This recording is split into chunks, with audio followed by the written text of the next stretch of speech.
Welcome to the party, pal. Fuck's sake. It's our Christmas week episode. Yeah. 7 days till Christmas as we currently record this I mean, podcast. if you're listening to this on Christmas Day. I feel sorry for... I can't even remember what film we did just before Christmas last year, but I feel sorry for it because I don't think we ever realised when we were going to do I Heard this week that... Well, hopefully most people listen to it this last week, because anything that if you're listening to fucking anything on Christmas Eve, Christmas Day or Boxing Day, yeah, you do fucking end yourself. End yourself. Yeah, end yourself over Christmas.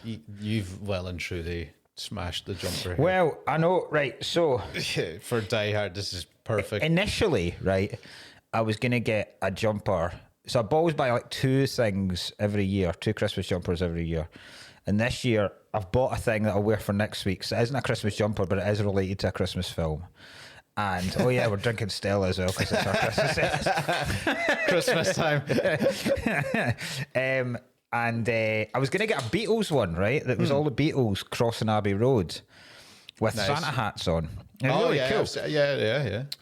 But it was 45 quid. And I was like, I can't really justify 45 quid. So I was looking at Chris jumpers, and I've always wanted this one. Yeah. Because of the Die Hard. And I thought, well, it's Die Hard episode, right? But I bought this, right? So here's the story of this. This is still wet. Oh, great. Right? With the blood still dry. It's wet on. If you're just listening, I've got a Die Hard Christmas jumper on, and it's got. Now I have a machine gun. It has that on the front and the lettering, like Carl. In the remember the name. In it the was lift. proper normal. And so I got it. I got it last week, but I didn't wear it. I didn't try it on until yesterday. Yeah. And it was tight, really tight, but not tight in terms of, because I know like most people are like, you're a fat bastard anyway, Nelson. So most things are tight on you. You know, like a fucking dress is tight on you. A tent is tight on you. Yeah. I have the opposite problem. Yeah. Things are loose. Small boys. Yeah. But it's not tight because of the actual material. Yeah. It's tight because see the stitching. There's no give to it. Look, try and pull that sleeve. Oh, yeah. See what I mean? There's no give. Yeah, and this bit here, there's no fucking give. Yeah. There's no give at the collar either. If there was just a slight bit of elasticity. Yes, it's just things rigid. would be fine there. It's rigid thread. So I was like, well, this fucking thing's going back anyway. But I need it for the podcast. No time. So I was like, I'll wear it today, which was yesterday. I'll wear it for the podcast, and then I'll send it back to Amazon. I was going to do that, the elf one, but then I decided to keep it. See, that's a class one as well. But, so I'm wearing it yesterday with the full intention of sending it back. Went out last night for Korean food. All right. Korean food, which I had Korean hot spicy wings, and I have just taken a dump in Danny's garage toilet, and my arsehole is on fire. Oh no! Like it's like a fucking. There's chestnuts roasting on the bastard. Kung Pao ass. It's bad. But so Kung Pao. being the big slob that I am, when I was eating the Korean food last night, with the very, very last morsel on the old chopsticks, it fucking splashed down this. So I'm like, right, I'm gonna need to wash this bastard now overnight, dry it overnight. Oh God, you have a tumble dryer? Yeah, we do, but I don't like sticking things in the tumble dryer because they shrink. And however, turns out this is so cheaply made. This is also so as tight as this. This is actually tighter than it even was before. So it's definitely going back now. There's not a chance and I've managed to get the wee stain out because I got it very quickly. So it's definitely going back. So if you're listening from Amazon, please turn a blind eye to the fact that I've worn it 2 days in a row and it's gone through a wash. You compounded. And it's been stained by incredibly hot, spicy wing sauce. I made something last night that... You ever try and cook something that was way out of your like realm of skills? I tried to make burnt... Beans and toast, you mean? I made beans on toast. I made, and you're going to laugh, it's called burnt spaghetti. Burnt spaghetti? Yeah. Right. It's assassin spaghetti. Right. Right. So you basically have to, like you're making a risotto, you have to cook the thing. Like you just lay it on just spaghetti, no water, on a frying pan, and like slowly ladle in Right. the soup, the soup, The ladle sauce. in your chicken soup, ladle in the sauce, and slowly burn it up like that. And it's Right. meant to be burnt slightly, but also cooked. So you're burning the actual pasta. You don't. It's called burnt spaghetti. You don't actually burn it, but it has to have a little bit of. It has to be cooked though, and then a little bit of crisp to it. Jesus Christ, the stress I had. Really? It worked, but I mean, I was flipping it and freaking out. What kind of sauce is in it? It's like a basic kind of like tomato puree, canned. Pomodoro. No, well, Bolognese. yeah, wee bolognese. Bolognese. No, wee bolognese. Just a wee tomato sauce. It was one of those ones I saw on a TikTok. I see. Great, so it was. It really worked. I've going to stop buying shit off TikTok, and Have you done? I've never done that. I've never bought stuff off TikTok. I've bought stuff off Reels. Okay, right. Like a wee reel will come up, and I'll go, "That looks fucking class." Oh yeah, And then you look at the company name, and it's like a fucking Wi-Fi password. The company name, and you go, "Yeah." yeah. And do you know when I normally buy them? When I'm pissed, and because sometimes if I'm sitting at gigs and I'm on my own and I'll go out for a drink afterwards, I'll be sitting there slightly pissed, just scrolling my phone. I'll go, "Oh, that looks fucking great." My National Lampoon's Christmas Vacation advent calendar that I have. Wow. I bought that off a reel. I watched it for the first time last night. It's hilarious. Yeah, I thought it was great. I've really never seen it so before. good. I've never watched it before. There's So so many people. You said it and others. Yeah. Watched it. Great. So I saw this advent calendar, and it's like the front of the house has all the wee doors, and then you get wee characters from the film with each of them, right? And some of them are shit. One day I got fuck all. Yesterday, nothing in it. There was just nothing in it. One day it was a strip of wee double-sided stickers so you could stick down the characters. Now I think that should come as part of the pack. Yeah. You have to assemble the That's prize. not one of your. That's not day 8. You don't go, "Yay, the stickers!" Fuck's sake, that's so stupid. It's like you only get the chocolate from a Malteser and then a package. Because it was the same night I bought that, and I bought Isla a Taylor Swift advent calendar where you get a different Taylor Swift person every day, like Taylor Swift in a different outfit. All right, yeah, it was pretty good. But it's a that great was- grandmother. Yeah, that was okay. They were like wee thin characters. Yeah. I bought Are Seamus they edible? No.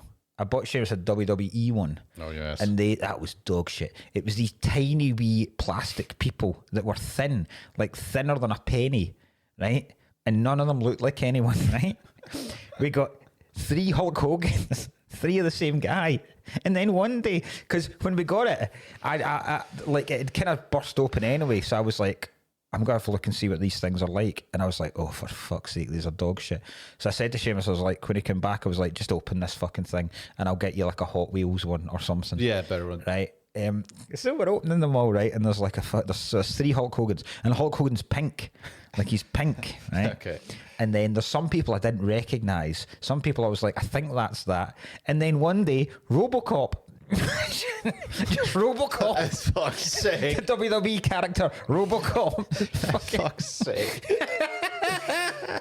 Do you know Maddie was telling us he tried to buy another thing off the internet and fucked up. I can't remember what it was. I think he was trying to buy a child. a certain PlayStation game, and he got like tongs instead. And Tongs?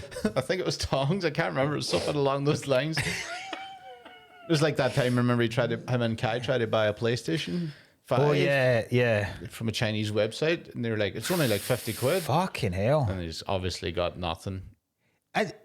Tongs, like, as in, is that tongs. the grabby things? Yeah. That fucking happened to me. I swear to God. Have you been duped by the same guy? I can't. Maddie listens to this sometimes, so I wonder. I think Surely can't be. Let me think, because it might not be tongs. It's something like that. He tried to buy something, and a different thing came. Oh, fuck. I tried, right, years ago to buy, no, it wasn't even that many years ago. A couple of years ago, just after lockdown, I was trying to find these dance remixes type things, right? And I bought one of them, and those things came instead. It's Pete Tongs. You're a dirty, rotten bastard. It's been ages. You dirty, It's been fucking ages. horrible bastard. Oh, that's so funny. Do you know, it's been a funny episode because I broke in today here. Yes. Yeah. With the break into the Sloss residence. I'm coming in. Fucking cat's trying to get in too there. She's meowing at the door. The cat was, Sloss was like, oh yeah, come on over. I messaged him this morning. I forgot, you know. He was like, yeah, no problem. But he obviously forgot to like leave a key out for us. He didn't know everyone was gone. So I was like, sorry, man. I'm just going to have to go old Cullen gypsy rogue here and broke in the back. Was it easy? Easy. So fucking easy. For any... Yeah, the address. For any amateur burglars out there. He did immediately ask me, whereabouts was that now? Where did you pick it? And I was like, yeah, I think it's a one and done now. Well, that's quite good then. You're So like... yeah, I'm like the hacker. You're like that's too Stallone good. in Escape Plan. you're the gypsy they send in to break into places to find out where the weaknesses in the security That's are. always the one like the FBI. The FBI end FBI? up. The FBI. The FBI end up hiring the hacker. Yeah. Yeah, fucking hell. Cats, your Yeah. so your stupid fucking cat Yeah. is what is it? It's eating. It's eating tinsel off the tree. What a fucking moron! Oh, well, this is what happened, right? It kept eating tinsel, and then for about 3 or 4 days, kept getting sick. No, And I was shocked. And there'd be little like strings of fucking either tinsel in it, right? And I'm sitting there going like, God, this is a thing. And then I Googled it, going, here, if you what do you do if your cat keeps eating tinsel? And they were just all of it came up. You know, like now it's got like an AI overview fucking thing. It was like immediately bring it to the vet because it strangles them from the inside, like their intestines and shit. And I was It'll like, wrap round. for God's sake. It'll wrap round internal organs. Yeah. Surely. So yeah, Does it shit tinsel out then? there was a bit of Glittery Yeah. cat poo. Yeah, there's times I caught her with like tinsel in her mouth, and I was like, "Give me that," and I yanked it, right? And then it was like, "Don't ever do that," because it could also already be stuck to them, and I would like just pull out her liver from her mouth. It's like, it's like one of those magic tricks. You just keep pulling it. So she stopped now, and we had to remove the tinsel from the tree. So the tree's now looking a bit more bare than it was. My sister-in-law had a baby this week, and we were around last night. First time meeting the baby, and they have removed. Her and her husband have removed a glittery star from the tree because one of these. I know it had these stars. Like, I hate glitter. I fucking hate it. Like, see if you're out there and you're like a. Because mum and dads would never do it. They'd maybe do it once, but then they'd realise if you're a grandparent or an aunt and uncle or a family friend and you buy a child a glitter pack, Oh God, fucking it's everywhere. stop, because it's not fair on anyone. It goes everywhere. And they were saying, like, because they got a new baby, they were like, they threw it out because they realised glitter was going fucking everywhere. And they were like 3 days later, still finding like glitter in the baby's nose and shit like that. And then my brother-in-law told me that he'd read a thing, right? Apparently, if you go down this fucking rabbit hole, the biggest outsource of the glitter industry in America is the food industry. That's their biggest customer. The food industry buys the most glitter. And I was like, what the fuck's that for? And he was like, I don't know, but we were like, is it decoration? Or is it like a bulking agent? Or like... My God. You don't want to get into that, like... Yeah. A bulking agent. And you know what I mean? But like, yeah, you know, like if sausages are like, there's very little meat in a lot of shite sausages. There's mostly water and like crushed up breadcrumbs just to bulk the fucker out. Are they using glitter in a similar fashion? Oh God. I have a friend as well. Gives me every time she gives me a Christmas thing, it's filled with glitter just purely to annoy me. Nah, that's good though. That's funny. It is because I keep pulling every time. No matter how you try and like. Not like I'd be like, I bet this is it. Yeah. And I'd pull it out like that, and it would still be like stuck in the inside. You can. And, yeah, it's like, do you know? Here's again. I'm gonna try. Well, I don't know. I think it's because it's kind of our niche as well. I was gonna try and be a lot more happy and joyful in the new year, right? Right. Because I realise I do moan about a lot of stuff, so I'm gonna do another one. And this is, again, it's just people having fun and it's harmless. But you know what I really fucking hate, right? It happens at music festivals and it happens at least one night every Edinburgh festival. See when it normally starts with people's girlfriends or wives and then it ends up with them as well. See when they go out and they put glitter all over their fucking faces. You know what I mean? They've been to something, the one that comes around and then here. and there'll be some fucking war paint of glitter all across their eyes and all across their foreheads, and then everyone's fucking doing it. And then you turn up after having done like 9 gigs that day, and you go into like something like the abattoir, and every cunt looks like fucking Elton John's ball sack, and you're like, fuck off. And they're every time they want to put it on you. Exactly. That's it. That's the part that drives it. Yeah. Glitter should be treated like religion, right? I don't mind if you fucking participate. If it makes you happy, don't fucking force it on me. Don't make me look at it. Keep it out of the schools. Keep it out of the schools. Oh, music. It happens at music festivals all the fucking time. By the way, you told me a story there, and it looked like you. I was expecting you to look like Simon Weston today. By the way. Oh yeah. No, they've calmed down. I don't know what. So what?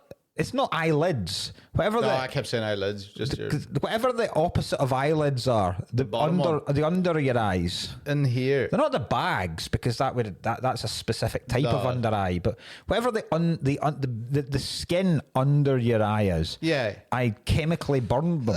you do a lot of chemical burns. Yeah. To your general head area. You had the hair one, and now the hair one. Yeah. My God. What happened was, I have 2 really deep wrinkles in my forehead, right? I don't like them, right? So I always look at them, and I always look at Gordon Ramsay, and I go, fucking hell, right? And I don't know why it always reminds me of that, right? So I've always been like, I wish I didn't have these things, and I'm like, I'm not going to go Botox or any of that kind of shit, right? So I was like, there must be some kind of natural way. And then they were like, well, you just need to moisturize, right? So I tried moisturizing, right? And then they were like, you've got to drink more water, plump up your skin, increase the collagen elasticity. And I was like, well, that doesn't work. So I was looking at it, and there was various things you could get. And then I saw this advert. It was for this thing.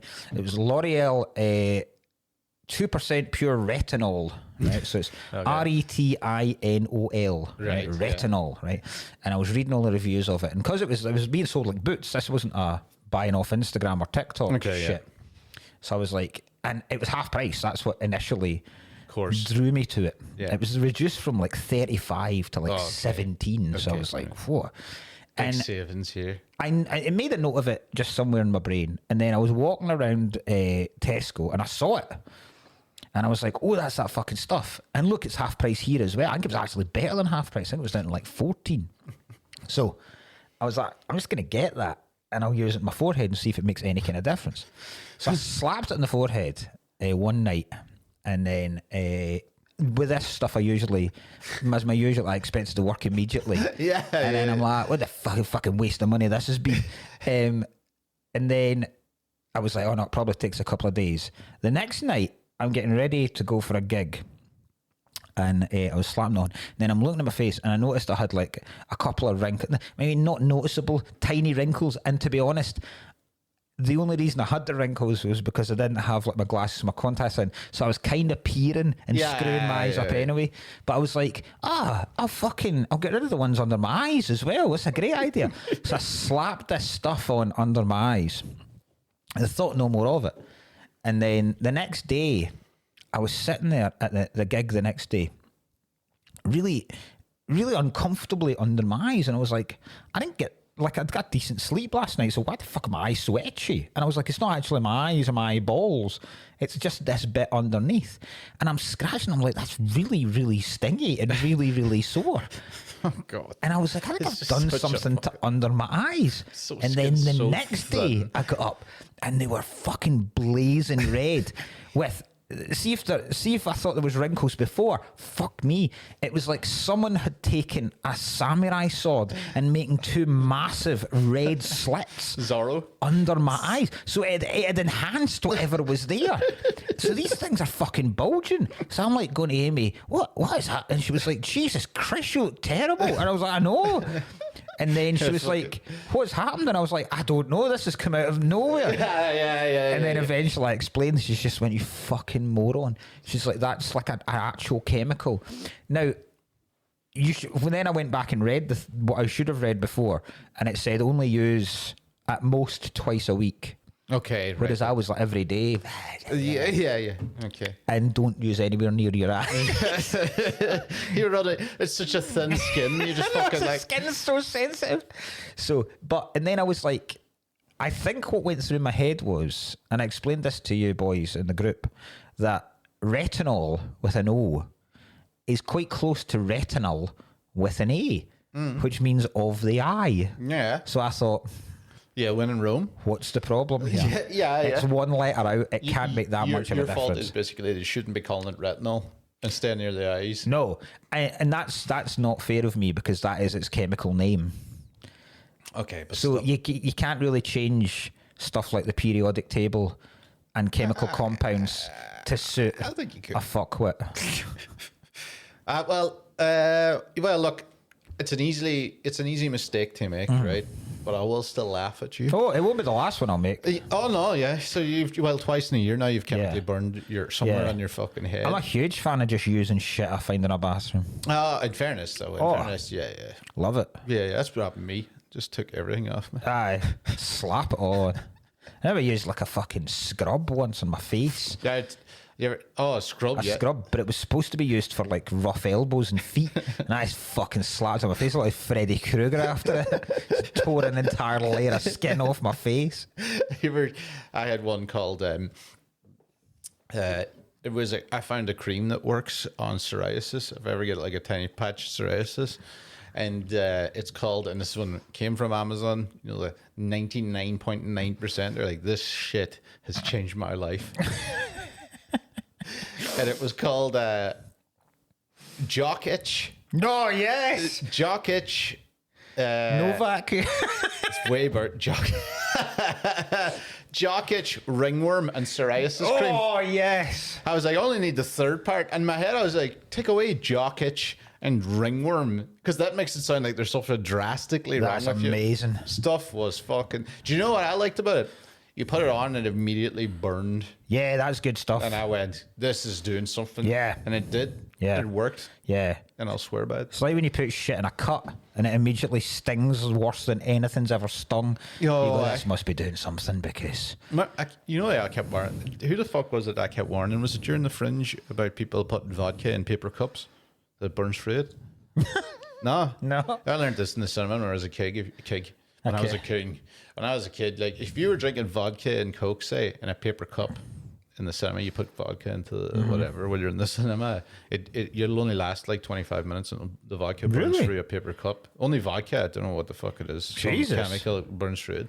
I can't remember what it was like. I think it was during the Fringe, like some sort of event. Everybody was getting vodkas and everything. And I was like, better drink that quick, boys. That'll be all over your jeans. And I can't remember it happened to someone after I had told them. They're like, fuck off, that's not a thing. That's brilliant. And he just went, Good. and I was like, yeah, just wets so quickly and starts going, Good. fall through there. So Do you know do you know that was the name of the itchiest Knight of the Round Table?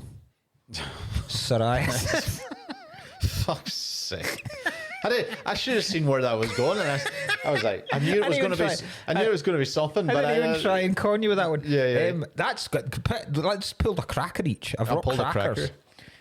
Because we're going to do in our Patreon episode, we've tried to write some alternative, incredibly offensive Christmas cracker jokes. I have one that's genuinely not on. Yeah, I'm glad it's a Patreon because yeah. So some are genuinely offensive. so I bought these crackers this morning, largely so we could see what kind of jokes are in normal crackers, and Okay. also it gives us wee paper hats to wear. Okay, red. Are Make you it going for a festive. red or a white? I'll go for a white, please. Oh, fucking racist. Fucking communist. We're going white. No, you're not allowed to cheat. Or are we Right. actually doing the you get to keep what end? Oh yeah, Right. yeah. Cheat. Fuck's sake. Didn't even snap. Pieces of shit. You know why it didn't snap? Because you held it there. All right. This is how it I works. was trying to cheat. Yeah, that's how you cheat. That's how Absolutely the thing was. doesn't snap. You can snap the thing anyway. Absolutely was trying I to want cheat. the wee bang. Oh, there's shit. It's in here, right? What did you? What toy did you get? Sorry. I got oh my god, a Crimbo bingo. Oh yes! Where do we think to play at the Cullen family? Imagine. I have to open like 6 more. A Crimbo bingo. What do you think about people call it Crimbo? I hate. Oh God, no! Yeah, Jesus. Yeah. I don't even think that's spelled right for Crimbo. It's CHRIMBO. It should have a C. It should have an H. Oh, it should have an H. It for should have an Crimbo. H. It's Christmas, but it's. Yeah, but I always thought Crimbo was spelled CRIMBO. Just What is the joke? oh shit. Yeah, that's the main one. We'll do the rest of them on the Patreon episode, but Why is it getting harder to buy advent calendars? because their days are running out. Something like Days that. are numbered. The days are numbered. Yeah, got it. There we go. You got it. That's one of mine's gone. That's I'm going to wear my hat. A green hat. I always appreciate. I always appreciate a green hat. Have you picture of some like paramilitary group now on it? Oh my god, I can't even open the fucking thing. There we go. Look at that. Good content. Look at that. There you go. Right on the noggin. The problem is I have massive ears now, though. Oh yeah, you do. You look like a gnome. Yeah. Well, I would say elf. Yeah, that probably, but That would probably that would be- have been more fitting. A fucking elf. No, you hold Right, this, okay. right? There we go. Yeah, see? fucking there you go. And you won on that I one. know. See, right. I also got Crimbo Bingo. Oh man, they can't crumble bingo. I am If anybody wants to questioning the validity of these Tesco God, I hope Christmas it's cards. if it's the same joke. Right. What do we get? Why did no one bid for Rudolph and Blitzen on eBay? Because something about delivery. I don't know what is it. Because they were too dear. That's quite good. I enjoyed it. quite like that, I actually. enjoyed it. I enjoyed it. There you go. There, that's the real thing. That'll sort your head wrinkles. Hide 'em. Yes. There you go. He's got about a fucking crown on fuck the my retinal. entire year. Right. We get to the... Oh well, what a fucking easy episode. I think these are difficult episodes. I thought it was going to be a difficult episode. I've got a couple of things to chat about at least, right? But yeah. When it's just a genuine, it's I did the letterboxed for it. You know, I've been doing my letterbox ratings, and it's my first 5 stars. Yeah. I just watch it. I'm like, I feel like you're just a dickhead if you don't give it 5 stars. I think we've had a couple of perfect films. Goodfellas, perfect. Yeah, I The would Core. consider White Chicks. I would consider Back to the Future perfect. This is the most perfect film. Yeah. This was. There isn't a second of this film I would alter. I think it is the absolute perfect from the very start to the very end. John McTiernan deserves a bit of fucking. He has a couple of perfect films. Well, we did this when we did. So we talked about this when we did Predator. This was his run of 3 within Yeah. 3 years was Predator, Die Hard, Hunt for Red October. Yeah, I mean, as a run, that is even better. Okay. Right, the writer of this is a guy called Steve E. D'Souza. Nice. Right, listen to this for a fucking run. Right, God, Steve. 48 Hours, Commando, Running Man, Die Hard. I can't believe the guy that made Running Man made this. Like, not Fucking wrote this. like literally just action film after action film. Wow, That's awesome. That's great. Yeah. And then Die Hard 2 as well. Yeah. Die Hard 2 as well. Has the new one's been made in Glasgow, isn't it? There's a new Die Hard. Oh, the new Running Man. Oh yeah. The old Glenn. Yeah, Glenn Powell. Yeah, Yeah, fucking hell. yeah. But that's quite Tremendous, a isn't triple it? threat there. Yeah, and a half. absolutely fucking tremendous. Aye, this I can't. I just can't. I reckon this film is just going to be us saying every single thing about what we love about this film. Well, here's one. Do you have anything you dislike? I was desperately trying. What I've tried to do is, because there's nothing I dislike, what I've tried to do is look at it and go, where people have made questionable decisions in the film. Yeah. And it's more questions over what has happened in the film as opposed to things that I dislike. Okay, yeah. The only slight dislike I have is when the big man comes out at the end after he's been hung.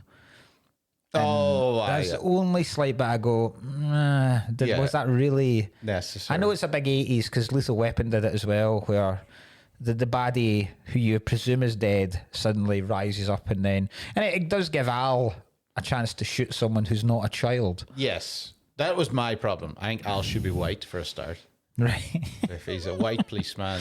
But you don't know you don't know if it's a white or a black kid that he shot. I presume it's a black kid. It's always a black kid. It's Trayvon Martin, not Gary Martin. It's always a black kid. Trevor Martin. Trayvon and white. Trevor is right there. Right. All I'm saying is, if he was white, that would make sense. I do think it would be quite funny if, that scene happened, and you guy and Al, and he comes down the bottom of the gun, and it shows the other guy's been shot by another policeman, and then he's missed again. That's another kid he's shot. Oh, that would be just a kid that's turned up because one of McLean's kids. He shot one of McLean. They've been brought down to reunite. He shot not Lucy. He said he had another one, didn't he? Lucy. He's a wee boy and a wee girl, I think. Oh, wait a minute. So Lucy ends up being that fucking. Was it Maggie Grace? There's shit. What? Is from Lost? Yeah. Is that who Lucy McLean is? In that film, yeah. And what? Yeah.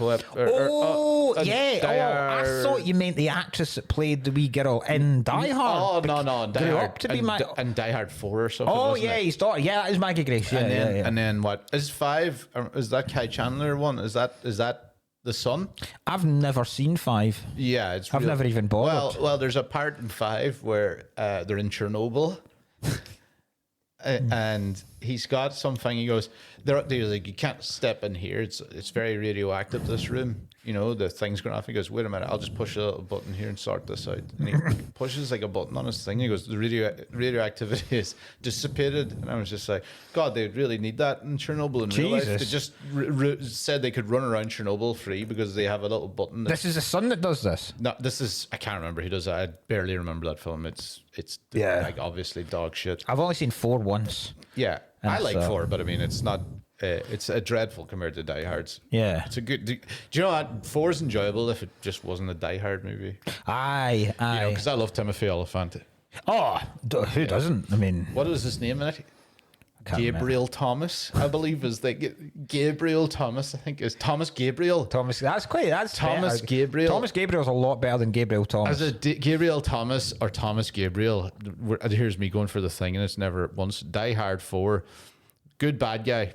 I actually thought he was a pretty good bad guy. 12 people died from carbon monoxide at a ski resort. Just now? Yep. There you go. Might be in the thing. It's Thomas Gabriel. Thomas Gabriel. That's a good name. Good villain name. Yeah. Hans Gruber. Great name. Best name. In terms, I think that. Well, I think name wise, that's top notch. Hans Gruber. That's fucking brilliant. John McClane. Fucking perfect name for a New York cop. Yeah. Absolutely perfect. The other perfect name is the incompetent deputy police chief, Dwayne T. Robinson. Yeah. I mean, come on, you can't. Dwayne. Like the fact that it's Dwayne and then they put their middle initial in as well is just. That guy is unbelievable. Gleason. No, he's just fucking crap. Oh, as a guy, do you remember the part where basically when he turns up and he just won't believe anything Al says? He's just like, how do we know it's terrorists? How do we not know he's one of them? And he goes, what about that guy that came off the roof? And he goes, he's probably a sad stockbroker, right? And you're just like, does he think that there's a sad stockbroker on Christmas Eve in that building? And then he was just like waiting for a police car. I know. And then he goes, I'm aiming for the car. I know. That's so good. Hey, first of all, He was full of bullet holes. Aye, I know, aye. And Eastern European, an Eastern European terrorist. Yeah. You'd think once IDs are made, you go, this guy's over a lot of watch lists here. How the fuck did he get a job as a stockbroker as well? No wonder he killed himself.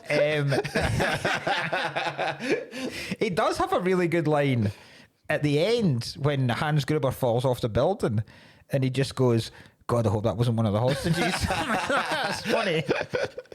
Oh, jeez. There's a good bit in... there's a good line that Willis says to him, McLean, where he's like... I can't even remember what Dwayne says to him, but McLean replies with, I'm not just the one who got butt fucked on national television. Oh, yeah.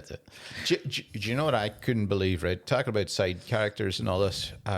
I have never put two... I've seen both films 100 times. I have never put two and two together that that's the same reporter on the plane. In Die Hard 2. Like, I remember all of that. And I was like, I just thought it was like, Dick, on the plane. I remember he's been a fucking cunt and all. And then I just thought it was just a side story. Well, whatever. She doesn't like this journalist. And then I was like, when I saw this, I go, obviously it's the same guy. What the fuck would it? I mean, it's stupid. It was the same guy, I think, is the problem. He's the same guy that plays... he's a right bell end in Ghostbusters as well. He's like He plays a good bell. he does play a good bell end. That's terrible if you're typecast. Yeah. You're so good. You're such a wank. You're you know. such a wank. Get me a bell end in this Get film. me a fucking rat cunt. Is this fucking... If you don't know what the film's about, it's very, very simple. Very, very simple. Well, the simplicity is why it's so good. Yes. Cop goes to see his estranged wife. He lives in New York. She lives in LA. He turns up on Christmas Eve. She's at her business party, Christmas party. While she's there, terrorists infiltrate the party. He's the only man who can stop them. That's it. He is the only man. And what it did is it created a whole genre of films where it was basically this is Die Hard on a, or this is Die Hard in a. Yeah. So this is Die Hard in a building. Yeah, it really made it. It is the best thing about it, right? It is one of the strongest things about the movie because a lot of the best movies are ones that have the setting. Yeah. Like, like it's the Raid and shit like that. Yeah. Copied, you're not copied it, but in a building. Yeah. It's so. Do you know the best thing about Die Hard is you learn the outline of the building quite easily. Yeah. You know where he's going to end up now. You're like, oh, that's back into that weird fucking thing. You're running through rooms he's been in, which would actually happen if you're in that situation. Not like, I need to make a different fucking thing. Like, there's your setting, there's the four floors. Yeah. It's great. But there's some good, like, I think it became, like so Speed is like Die Hard on a bus. Yeah. Under Siege, Die Hard on a boat. Yeah.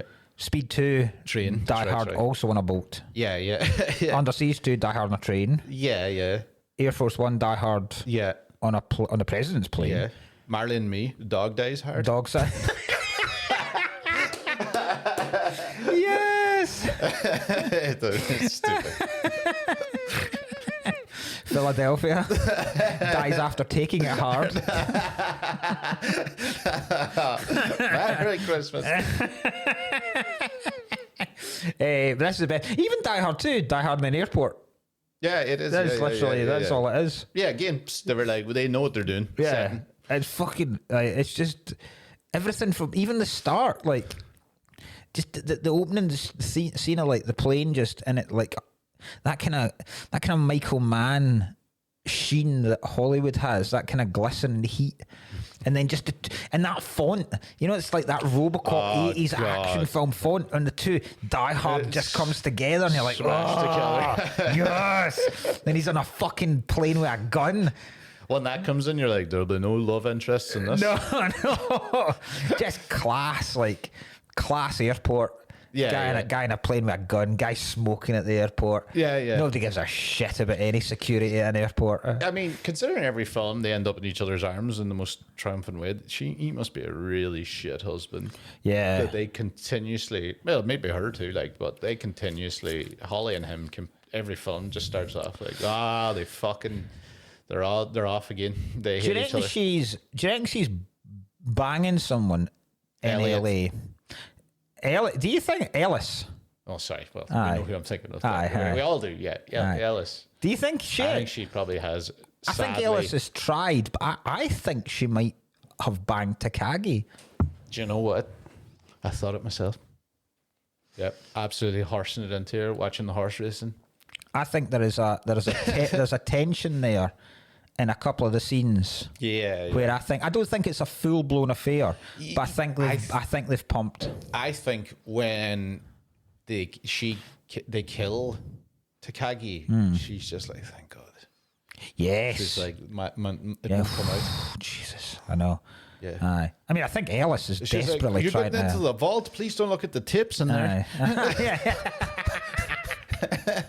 Still a sex tip of John McClane's wife. Hey, Ellis, right? In terms of a renegade, who the fuck, right? Because at one point, when they're in when McLean's going, oh, Ellis, he's got his eye on you, and she goes, I've got his eye in his private bathroom, right? The cunt's got a private bathroom. Why does he decide to go into his boss's office to do coke off his desk? What a fucking baller move that is on Christmas Eve. In Ellis's defense, right? That feels like something you would do. You probably would, especially at Christmas. You'd go, oh, fucking we bumping old Joe Takai, old Joe T's desk. Yeah, no. Do you know, like, I know a couple of people that have, like, bigger ones. I can't really say that have done lines in specific places. Famous people? Aye. Yeah. Yeah, because they're like, it had to be done. Yeah. What was I going to say? There's one like, you know, at one stage he's doing coke as a hostage, just in the middle. Yeah. So like they're pointing guns at him, and they're like, "What is he doing?" He's sitting there Mental. going, That's when you know you're. When you got a gun pointing at you and you're doing a key, that's when you. "Yeah. Yeah. They've got, Might have used the end of that rifle, son. yeah. What is that in? It's always Vietnam movies, isn't it? Yeah. Aye, Ellis. Fucking bell end, but what a character. A good character. Yeah. Hans Bobby. Again, another person that pulled off being a wanker. Yeah. Like the face always sticks with me. Oh. I can get. Was it? I can get you him. Yeah. Leans back with. Was he a pen maybe in his mouth first? Yeah. I can't remember, but it just his face. You're like, Just a right shit kicker who's willing to sell out everybody just to. yeah. Nailed that. Yeah, that was pretty good. Like, I mean, as soon as you met that character within 2 seconds, like, well, I know who's going to die in this one. Aye. I think killing your man very quickly was a baller move. I didn't. Takagi. I wouldn't think you would have expected that the first time you said it as quick. No, I mean, to be fair to Gruber, like They gave him the option. even though he's not, even though he's not a terrorist, he's a cold-hearted bastard. Like he kills Takagi very quickly, and then he kills Ellis without even a second thought. Yeah. Are they the only 2 civilians that die? Yeah, it's good. Yeah, isn't it? There's no other hostages get killed, is there? No, I think they're the only so. 2. I don't think so. Yeah. Because there's not that many. There's not actually, for an action film, there's not that huge a body count. No, by the end of it, only by the way, There's only about 14 terrorists in total. Because they all come out of a van. that's right. I So- would even say 14's pushing it. I probably would be pushing it. Yeah. Do you know there's a theory online? Oh, I've got some. Whoa. I've got a good theory, right? Okay. And I have got my first time what I think this film is actually about. Right? But there's a theory that goes about online and has been discussed in reviews of this film that Hans never intended or never wanted all of his men to survive. Because, first of all, when he sends them all up to the roof and he just starts blasting the detonator button, and he doesn't give a shit that his own men are up there at all. And also, they're supposed to escape in an ambulance, and the ambulance wouldn't take the amount of people that come out of the back of a truck. Okay. Well. Yeah. So, yeah. I think he's... You think he's up to no good? He's doing a Joker. He's got guy. Yeah, exactly the same thing. He's Yes, doing a Dark Knight job. he wouldn't be that bothered if he was the only one that left with More all money. the bearer bonds. Yeah. What are bearer bonds? So I looked this up. Because I don't. It's happening in 100 films. But last night when I'm looking at a thing, I always just went, yeah, whatever. They are Untraceable money. A mental thing. It's a completely untraceable, unmarked. It's basically a slip of paper that says this slip of paper is worth $1 million, and you can take that in to any bank at this time. They don't exist really anymore. You can take that into any bank, Wonder why. and they will say, "Here's $1 million for that slip of paper." That's as simple as it is. I mean, obviously, a lot more complicated, but the basics are: it's a slip of paper that says this is worth $1 million. And what have they got? Like, it's 164 million? Yeah, something. Or something like that. Something ridiculous. Yeah. Which you go, like, there's no way Nakatomi. What is the company called Nakatomi, or is it the building that's called Nakatomi? Well, the building's definitely called Nakatomi. And Nakatomi do they work Plaza. for the Takagi organization? Maybe, yeah, I think so. So Takagi's into some dodgy shit. Yeah. There's no doubt. This isn't a legitimate business, surely. No, that's why the terrorists kind of. That's why the terrorists know about the bonds. He says he's not a terrorist, but yeah.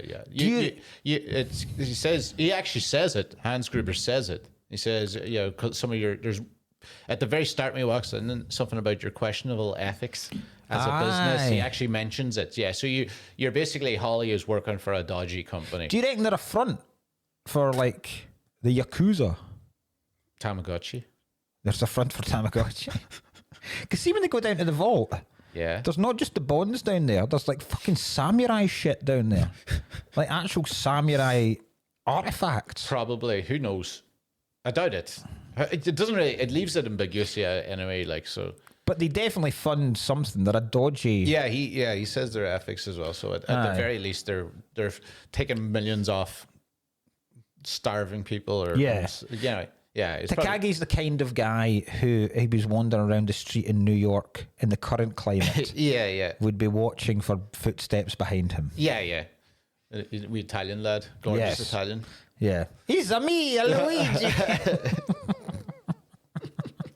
Teabagging him. do you reckon?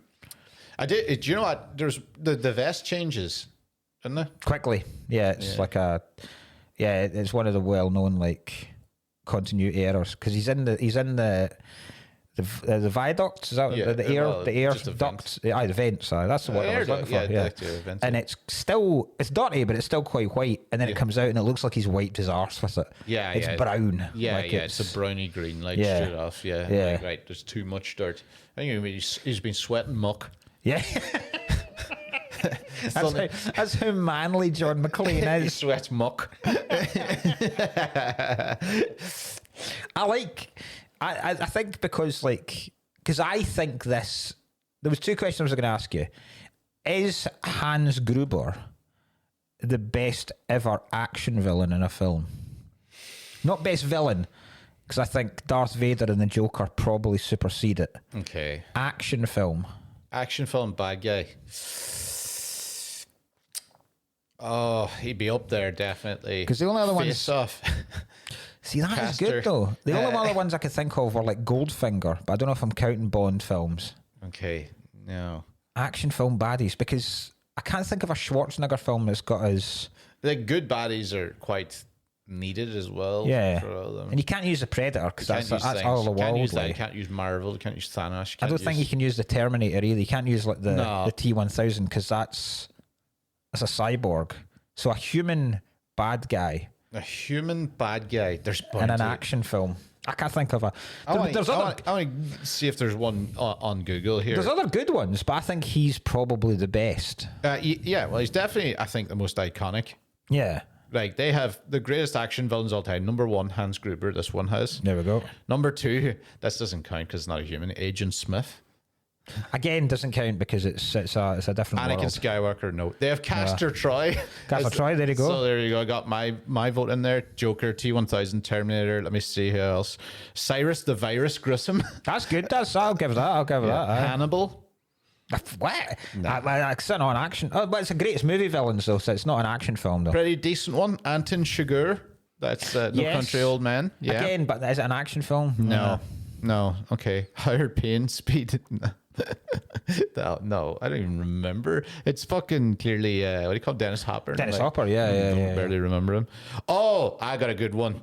It is pretty good. There's not many actually, in fairness, that are human, but the last one it has here in the list is Leon, Norman Stansfield. Oh, yeah. Gary Oldman. Right, yeah. Yeah. I've been doing it all. Everyone. My fucking neck's been killing me all podcast. I've been sitting there going like this at times.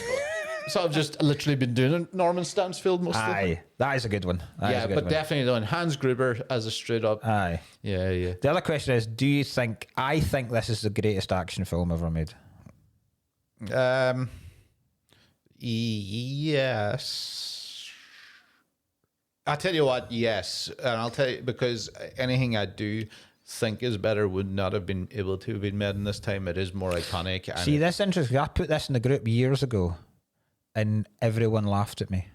And then they were like, "Oh, but what about the Matrix?" And I was like, "Doesn't count. Doesn't count." It also doesn't count. That's a safe. That's like well, it does count. Matrix is an action film, but and the argument was, "Oh, but Die Hard can't possibly be the greatest action film because action films have evolved so much that, like something like The Raid is." But I think in terms of, I think this is the best action film ever made. I think The Raid is. Yeah.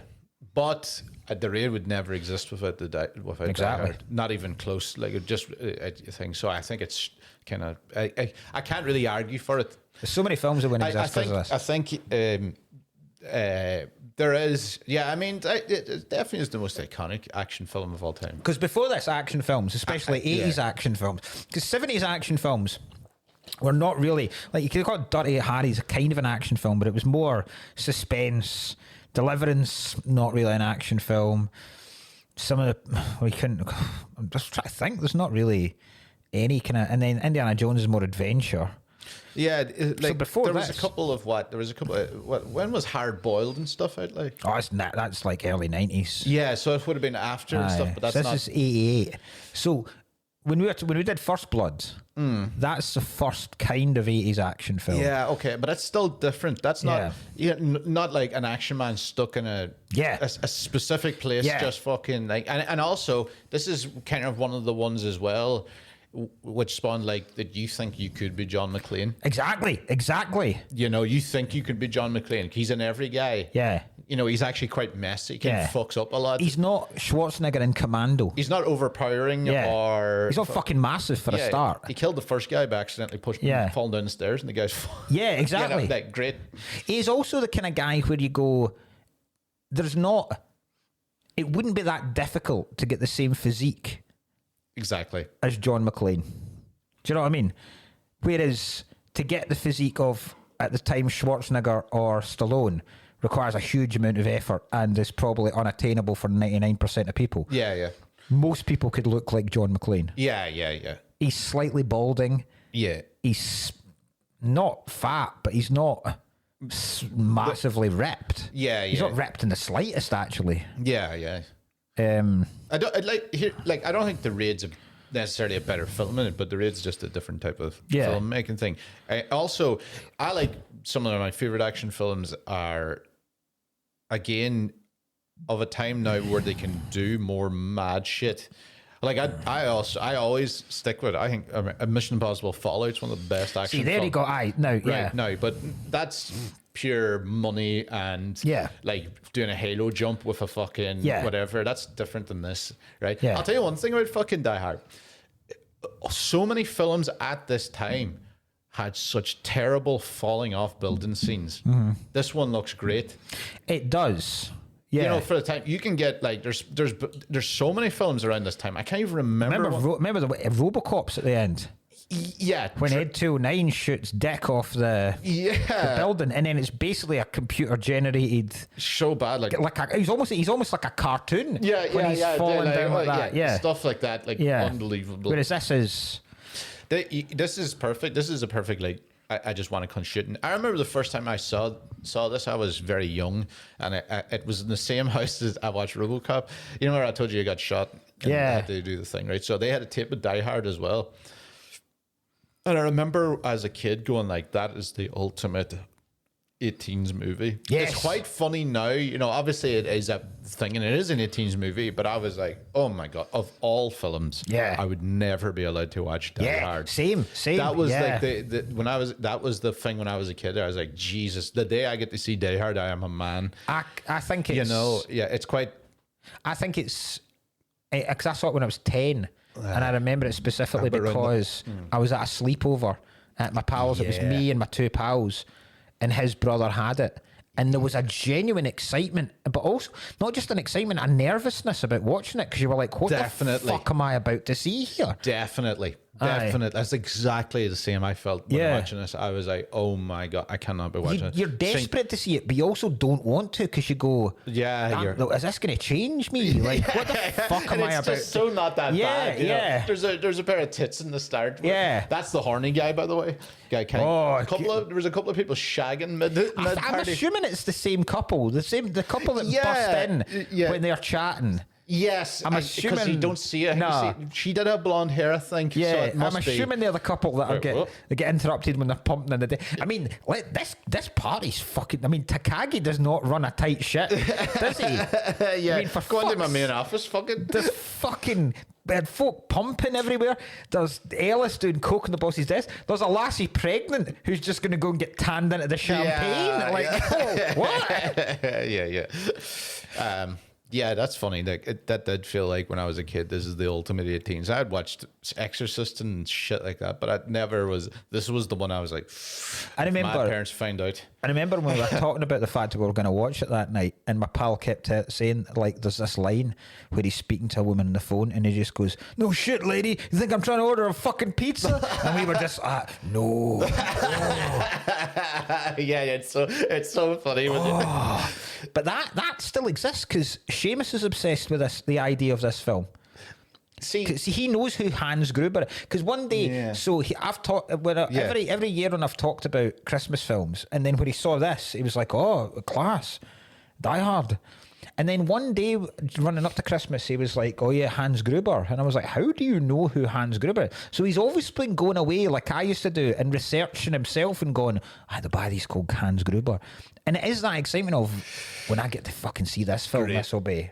Big fan of that. That's why it's the best action film. Yeah. Because it's for that reason. Yeah. And it is a true, straight up, no fucking about, proper star. I love Bruce Willis. I think he's awesome, Bruce Willis.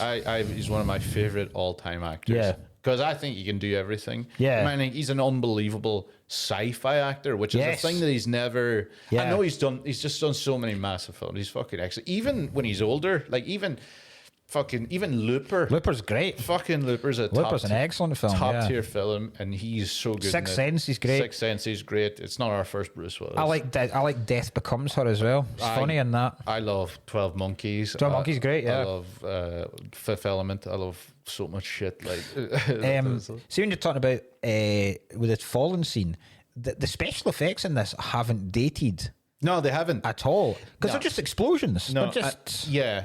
And do you know what? I appreciate all the best films don't try too hard with machine gun fire. You know, when they overdo it kind of thing is like, unless you're making it proper violent, like fucking shit exploding around you. But this is quite like John Woo. Yeah. Machine gun fire. Yes. Where, I love it. Shoot the glass. Yeah. I can't do it. Hands yeah, it's the fact that he does it in German first. But yeah, that's right. Yeah. Like just good machine gun fire, the people die good. Yeah, they do. The people, it's such a stupid thing. There's good deaths. The people really, die good. Yeah. I think like Westerns always got people dying. Yes. Mostly right. Or in a fun way. It may not be realistic. Yeah. Some go way over the top of the Western ways, but this is a good way, machine gun fire. There's a good thing about the. I'll tell you more trivia in a minute. There's a good thing about the.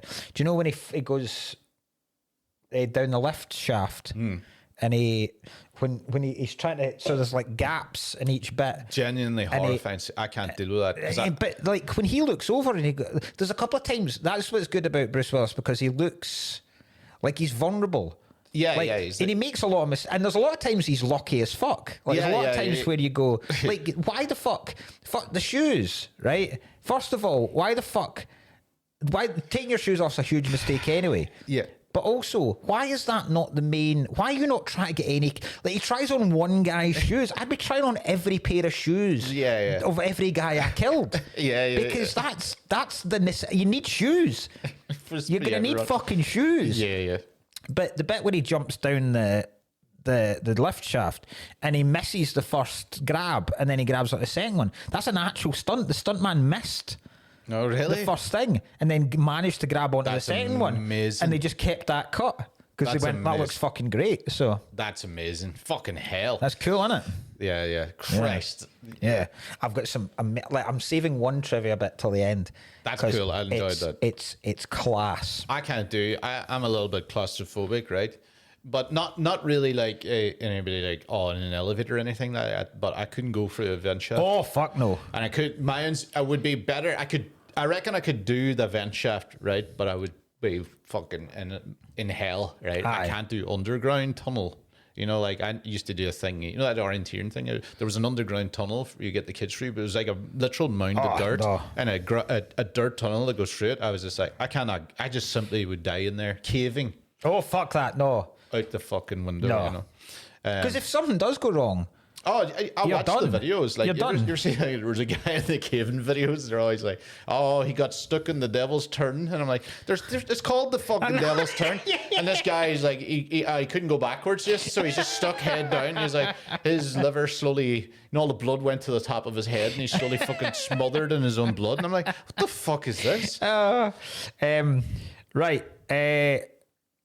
Facts. Yeah. The costume department. How many different versions of the vest do you think they had? Well, like in my head, I was like 3. 17 different vests in various stages of degradation. That's great. Right? Where since 2007 has that the last vest he wears, the very last vest, where do you think that's been kept? Oh my god! This is going. I hope this is not bought by some crypto wanker. All right, does Bruce have it? He donated it Nice guy, Bruce. to the Smithsonian Museum, where it has been kept as an artifact of American cultural significance. Smithsonian Museum. They That's have fucking class. the things there as well. Don Draper's suit. Do you ever see that joke? Smith fuckers. Wait, John Hamm. Yeah. Right next to the Cosby sweater. Between two ferns, good show. This is quite a famous one, right? And so you were talking about the fall that Hans Gruber. The reason it is so good, do you know why? Really chucked them off. They did. Yeah. They actually dropped him. Good. So they had him on they had him on a harness, Obviously, yeah. but McTiernan was like, right, after 5, we're going to drop. So 1, 2, 3, 4, on 5, we'll drop you, right? Dropped them early. Dropped him on 3. Legend. So the look panic. of shock in his face is absolutely genuine. Yeah. Yeah, absolutely brilliant. Yep, absolutely. And this is cool, right? So most of the time when we do films, there's always like who was going to be given the part. Great. Right? There has never been such a list for this, Oh, really? right? Okay. It's and so first of all, nobody was ever considered apart from Rickman, Brilliant. and it's Rickman's first ever film role.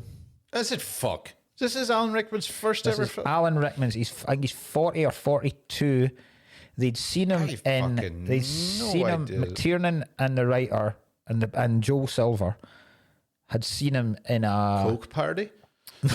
Joel Silver. But he was. I mean, he was a TV. He was a British TV actor, and he was a very, very famous and well-known. Well, not famous, but well-established theatre actor. Yeah. And they saw him in a production of Dangerous Liaisons on Broadway. Wow. And just by chance, they weren't. And immediately they went, he's Hans Gruber. Wow. Great. He had, by the time, before this started, he had only been in Hollywood for 2 days before they started filming this film. Wow. Unbelievable. Well, what a way to take your fucking chance. Isn't it? Yeah. So he was always going to be Gruber. Well, The other 2 people that were considered for Al Powell, who's Al Powell? the cop, Al, Yeah. right? Gene Hackman, I thought you meant Al Powell was yeah, okay. I think would be quite good. Yeah, white. Gene Hackman. He would have shot a Trevor. Or, listen to this, Wesley Snipes. No. Oh. I think Wesley would have done a good Argyle. Right. Try and guess. So there are about, I'd say about 15 or 16 names of very famous actors who turned down the role of McLean or were considered and almost cast as McLean. Okay. Right? Travolta. Right. I'll let you guess them after this. So who do you think was the first person that turned it down? I am going to go. No, that's not right. The first person it was offered to? Schwarzenegger. No. Who was it? 71-year-old Frank Sinatra. Fuck off. Frank Sinatra. It would have not been the greatest action film of all time. But it'd been a fucking good film. You fucking singing out Let It Snow at the end. No, that was Dean Martin, but whatever. The reason is Sinatra. This is based on a book, and it's a sequel to another book called The Detective, which was a film where Sinatra plays John McClane. Oh. Sinatra owned the rights to all of this guy's books. Okay. So under contract and under legality, they had to offer it to Sinatra first. And obviously Sinatra went, fucking thanks for honouring the contract, but of course I'm not going to play it. Okay. Right. Which is cool.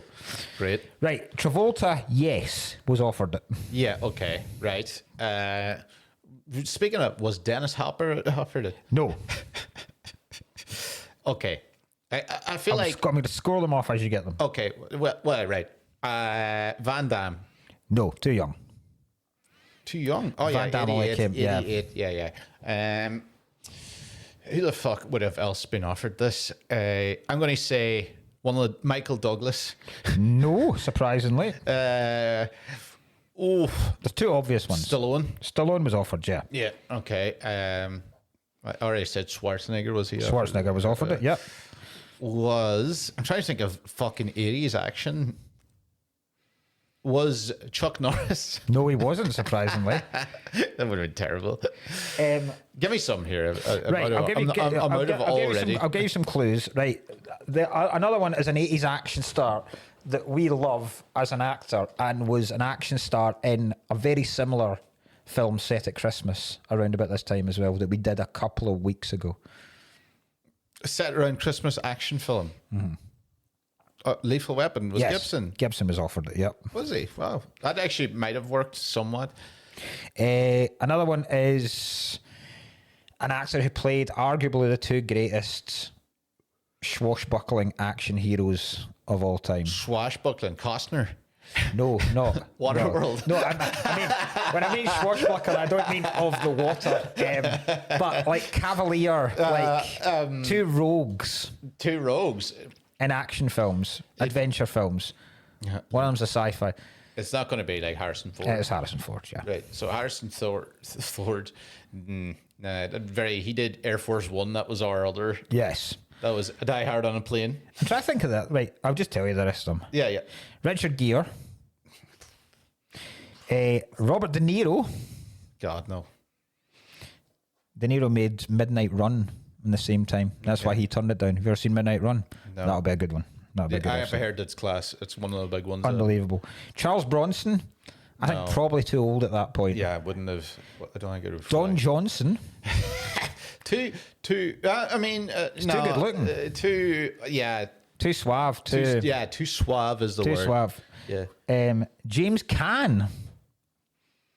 I think would have been interesting. That could have been fun. Again, don't think anybody. We're saying here like who could have done this. I don't think anybody could have done it like Bruce. Bruce has made it, but like Mel Gibson probably could have done a decent job.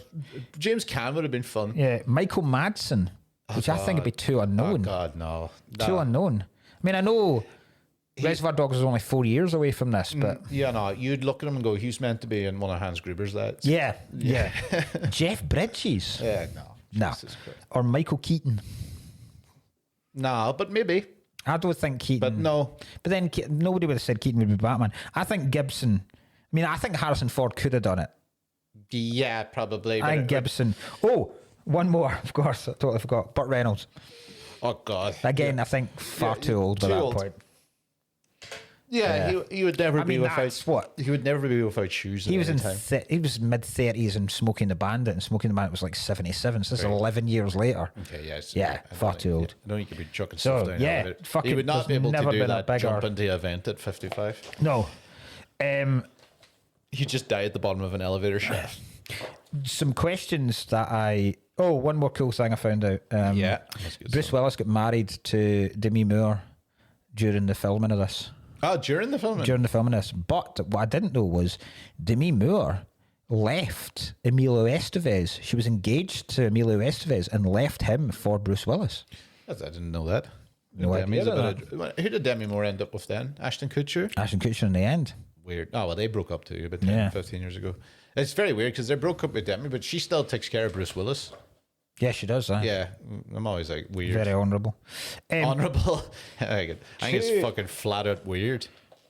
What have I got left to mention? 2 questions I have. Yeah. Was, you know how Argyle, who I love, Yeah. Argyle, Yeah. I love the fact that it's his first ever. I love the fact that it's his first ever limo job, and he's already hustling the system by going, I'm just going to fucking wait about so that this contract goes on for ages. Yeah, yeah. I love the fact that he plays Run DMC. Yeah. I also love the fact that so he doesn't know if he's going to. What? He's chatting to women. He's just using the limo phone to hook up with his babes. But Another horny guy in the phone. he's another horny guy. But he never knows whether he's going to need to give Willis a lift to an airport, to a hotel. Yet he sits in the back of the limo and is just getting fucking hammered. Yeah. He knows there's a chance he still needs to drive that night, and he's sitting there getting fucking hammered on the champagne. Just sitting with a stuffed bear and shades on. Just fucking getting hammered on Christmas Eve. I think that's absolutely brilliant. Oh, God. Good old Argo. The other question is, how do they know? See when Gruber first comes in and he starts rhyming off. Because I think there's 2 great. I love the speech where he does the Joseph Takagi, and then he starts rounding off like born Okinawa, and then staring went at to university, people. all this kind of stuff, right? Staring at the side of the He knows everything about Takagi, yet he doesn't know what the fuck he looks like. I'd like to think. There's at most 3 Asian people there. I think he knows who it is. Do you? I think he's He's just playing a game. Yeah, you think he's freaking. I think because when I watched that too, I found that really funny. Aye. He's like, "Oh, I remember if he was mad racist, like I remember the picture, but you know."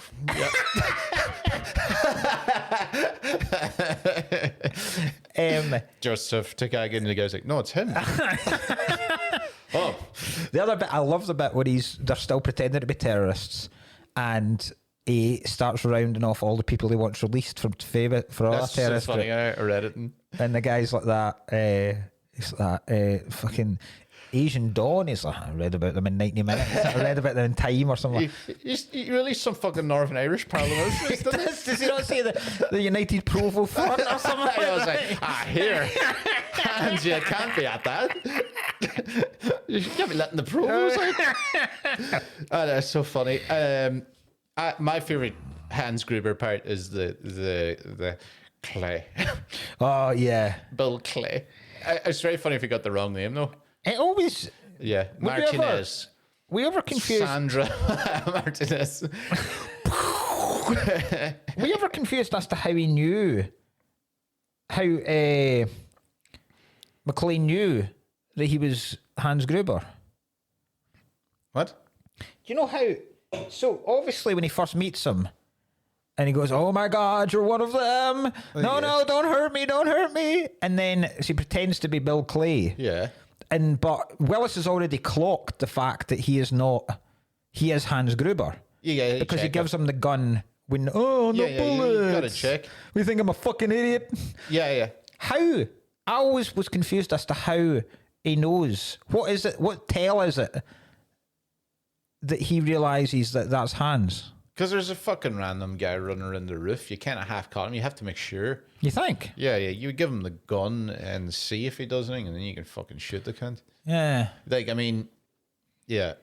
There's a couple of things. Usually, you'd be like, "I'm taking no prisoners. Just shoot the prisoner." Because I don't know if he like his accent's fucking dog shit.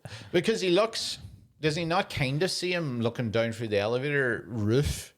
With a ho ho ho. Oh yeah, but you can't really. But he can't really see it's him, so he probably knows that there's a guy with that kind of hair. You know, he's got to make sure. But he also is probably a little bit confused why Hans Gruber's up there.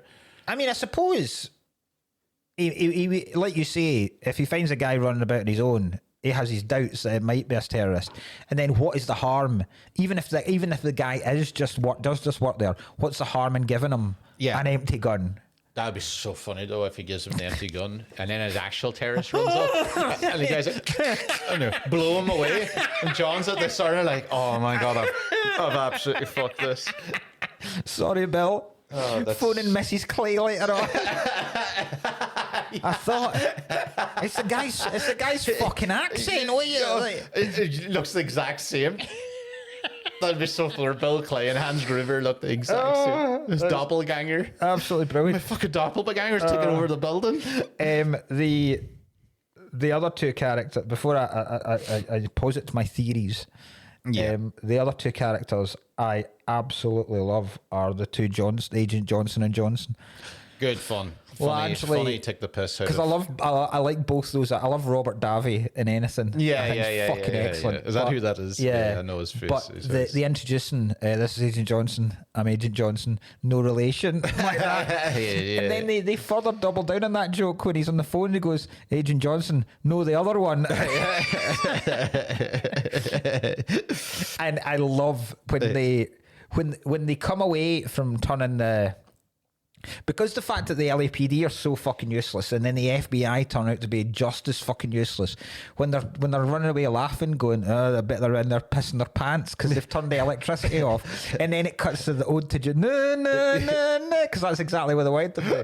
And then we're in the hotel at the helicopter, and he's hanging out and going, just like fucking Saga and Ace.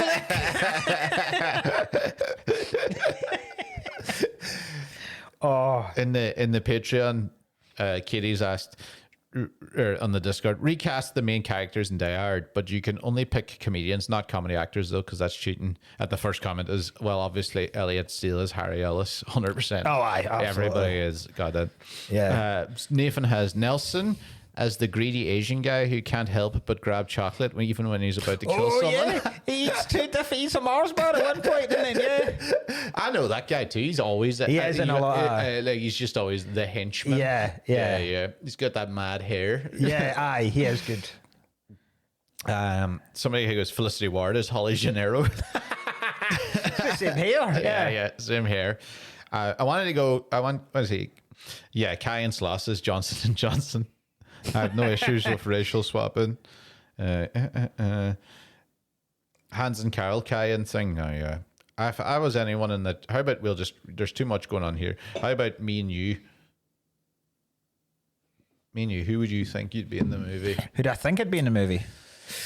I reckon I'd be the guy the bad guy that's trying to do the fucking wire work while the mad cunt's like chaining the chainsaw on the thing. He's like, oh, fuck, his brother. Yeah, the brother, the ho. I think I'd quite like to be the guy. You know, a guy that is part of the group of terrorists that just is there to manage the front door and watch the American football. I like him. Yeah. I like him. Yeah. Just there to man the door. Just there to man the doors. Yeah. You don't have to do any of the heavy work. Just there to man the fucking doors. How does he die again? Later on he joins. He gets given a machine gun and gets joined it. I remember do you remember? I like the scene where he's shooting up through the table. Remember the guy shooting down through the table, going, "Oh, you fucking." Aye. Yeah, shoot ahead a little bit. Aye, exactly. Aye. Shoot ahead a little bit. Yeah, you can see the guys crawling about. Yeah. I had a look at 1988 when this was released. Right, the year of films this is. Right, here's the top 10 films in 1988. Right. Number one, Who Framed Roger Rabbit? Awesome. Coming to America. Good Morning Vietnam. Right. Big. Right. Crocodile Dundee 2. Yeah. 3 Men and a Baby. Okay. Die Hard. Moonstruck. Cocktail and Beetlejuice. So that's a fucking year. That's bang average. Fuck off. You just read that out, and I was expecting, just type in 1989.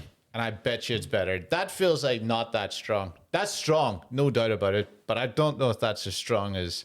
I bet this is going to have some fucking great ones in it. I want to know what 89 is, or 87, whatever. Another year around that.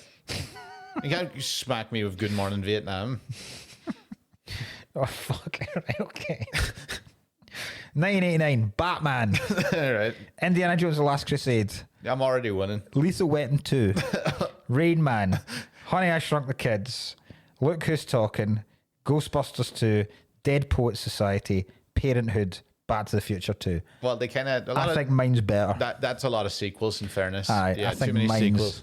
I think mine's better. That's okay. Let's find out. I'm going to find out for the new year. What is the best ever year of films? I'm going to guess 1996.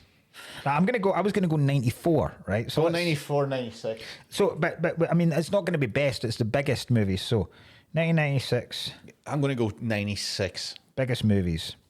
Yeah. Right. Not bad. Yeah. Independence Day, Yeah. Twister, Yeah. Mission Impossible, The Rock, Okay. The Nutty Professor, Ransom, The Birdcage, Okay. Time to Kill, 101 Dalmatians, The First Wife Club. That starts strong. That starts and then strong, really but- tails Do off you know, I after. had 96 thinking Jurassic Park as well would be in there and thing, but That's probably 95. Is it 95? All right, but that's okay. And Terminator 2 is what, 90?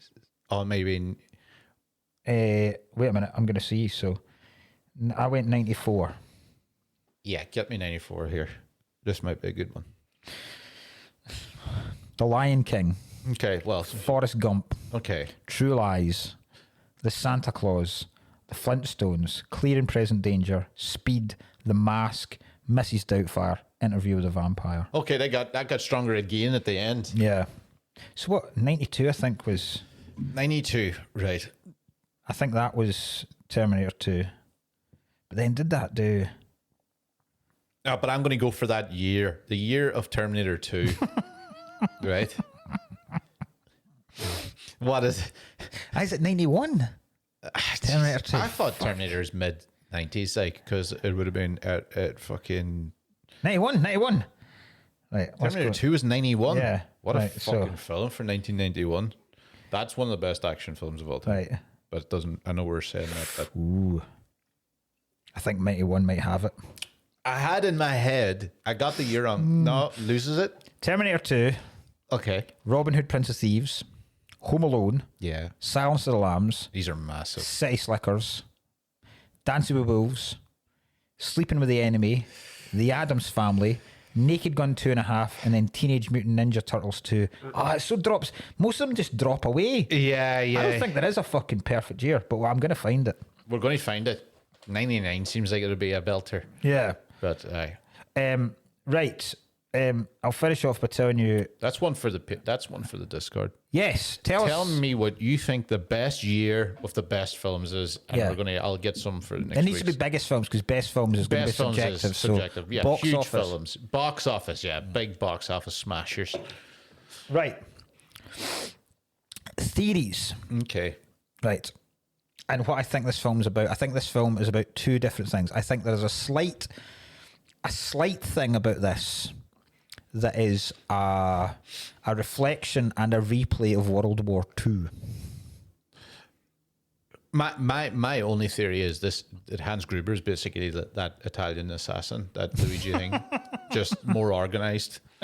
That's my one theory. Right? It's an organized Luigi. So you've got an American hero who they keep talking about being like Rambo or John Wayne or Yeah, Gary, what's his name? Gary Cooper, yeah. Right, so he's the American cowboy. American going up against the Germans Yeah. and the Japanese. Okay. That's all I have for that, really. Okay. But yeah, It's loose, it's loose. right? It's not enough.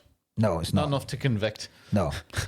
Enough to get charged. The other thing that I think this film is about is, and this is why, because we've not talked, I mean, assuming we're both on the part that is a Christmas film. Yeah. Set at Christmas, they constantly mention Christmas. It uses Christmas Christmas music. Even Hans Gruber goes, come on, it's Christmas. Yeah. Right, so it's clearly a Christmas film. Yeah. With that in mind, I think this is Joe McTiernan's rally against consumerism, Okay. right? Because they constantly go on about, there's a line Takagi says at the start where he's like, Pearl Harbor didn't work, so we got you with tape decks. Okay, yeah. And they're talking about, because there was this whole massive thing with a lot of American films, like Black Rain's like one of them, with Yeah, Michael I Douglas watched in it it, recently. where they're, It's and all Rising, right. you ever seen Rising Sun with Sean Connery and Wesley Snipes in it? Yes, I have. So that's all about Japanese businesses taking over American businesses, right? Yeah. That's kind of like this, right? So obviously there's all this. There is a lot of ideas of wealth and opulence and basically consumer property, right? They constantly going about the Rolex. That's the first thing that Ellis says, how he's going to impress. It's like, show him the Rolex, show him the watch, show him the watch. He buys the big teddy. Even Hans Gruber's like that, fucking American way of life, and then he's like that. Well, basically he's saying the greed in America, he's basically saying if you can't beat them, join them. So that's why he's robbing them of a company that's capitalized on greed and American capitalism and consumerism. He's going to take that away from them to join them, right? Okay. Bruce Willis is traditional family Christmas. He is. He's only trying to get back to his family, right? And that's where the family Christmas, Wins. yes, Overcomes. It Yeah. overcomes the consumerist Christmas, right?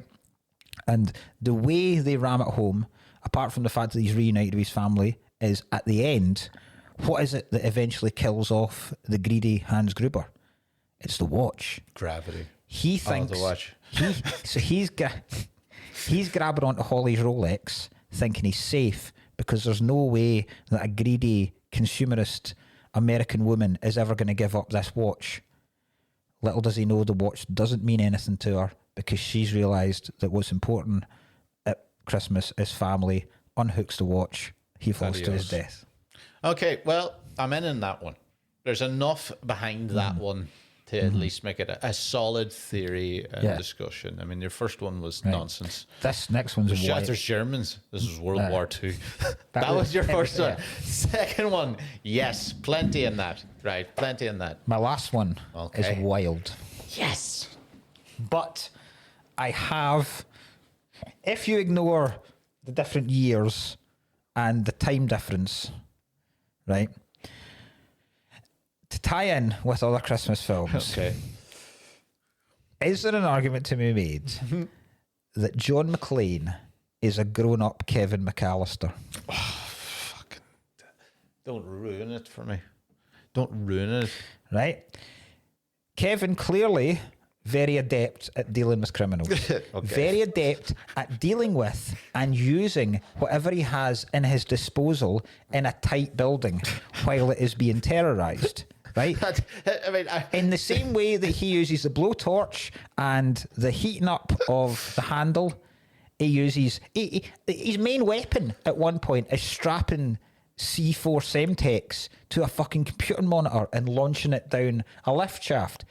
He throws a man out of a window to get a cop's attention, right? He's using whatever he has around him because he's got experience and a history with this, right? Kevin, right, after the events of Home Alone 2, stays in New York, trains to become a New York cop, right? Changes his name, obviously, because by this point the press know about Kevin McAllister has been left at home alone twice. Changes his name, John McClane, finds a family, right? The reason that the marriage is breaking up is because he has never been able to trust anyone else with his love since his parents abandoned him twice. That's why. for fuck's sake. That's why the family's breaking up. That's why Holly moved away, right? It's fucking, I'm so mad. The trauma of being in New York over the Christmas period is why John McClane decides to go to LA. The trauma. Right? The trauma of being there where that happened. He's terrified on the plane because he remembers that that's where he was abandoned that time as He well. fucking seems to have abandoned his own kids. So, But that's what he's had to go through, right? So, right? So I think there is an argument to be made that he's, right? Do you want to know the absolute clincher for this? no, we goddamn need one. This We got that is- need a fucking clincher for this. This is, along with the fact of the woman from the business being married to Harvey Weinstein, this is Okay. the best fact I've found. Who do you think Bonnie Bedelia, who plays Holly McLean, who do you think she is the auntie of? Fuck off. Who do you think's her nephews? They're not the Culkins. Macaulay and Kieran Culkin. Fuck off. Are they? She is Macaulay Culkin's auntie. That's insane. Yep. That's wild. Your theory's bollocks. But that is a great fucking fact. Fucking amazing, isn't it? That is a fact and a half. I would go with your theory if, like, you know, Carol or something was running around the corner and then all of a sudden slips in Lego and then John unloads in his face when he falls. Oh, that'd be funny. I hands slipping around the place. He slips off the, you know. What the fuck is this guy? So there you go. Good theory though. Fun Yeah. one. Second one I'm into. Yeah. Third one, you're a pusher. But what a fact to drag us. Great home. fact, isn't it? That's a fact and a half there. Yep. So thank you for listening. If you haven't seen Die Hard, then why the fuck are you Yeah, listening you to this know, I podcast? don't like Genuinely, it, we don't like, want you listening to this at yeah. all. And thank you very much for last week. You made the Elf episode close to being our most popular of all time. So we What might. is our most popular of all time? I mean, in terms of Because it'll be Blade. cumulative, it's Blade. Because it's the first in But everyone. I genuinely think our most listened to in a time period in the first week is American History X. Bizarrely. That's not bizarre. It's just people thinking I know, we're going I to know, fucking... I know. So that's why I'm thinking if we bring out 12 Years a Slave, we'll go fucking. Yeah. Oh my god. So yeah, cheers for that. Have a nice Christmas. Yeah. If you're, my tickets are still on sale for the tour. I've still got stuff on for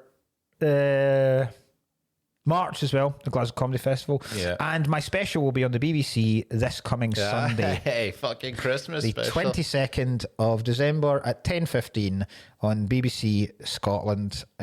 Fucking 10 Matt o'clock Nelson too. live Perfect. from Dumfries. Is your tour on sale yet? Or is It is actually. The links are up. The links are up. The links are up. I just haven't actually posted it out in a big fancy, get a graphic together and all that. But actually, yes, they're technically on sale. So I'll but put nobody the- will know is it. I'll get Cullen to give me the links and I'll put them in the episode bingo, but I'll description be and then in you can get in yeah. early. Yeah. But apart from that, next week we have yours, which is Night before. the night before. Which is the night before, which is Joseph Gordon-Levitt, Seth Rogen, and the guy that I despise with all Yes. my life, Anthony Mackie. But what a film! Yeah, it's brilliant. It's such a funny Yeah, film. so that's a stupid one. We'll get that one in the. Until then, have a lovely Christmas, all of you cuts. And You rats. yes, yippee-ki-yay, motherfucker.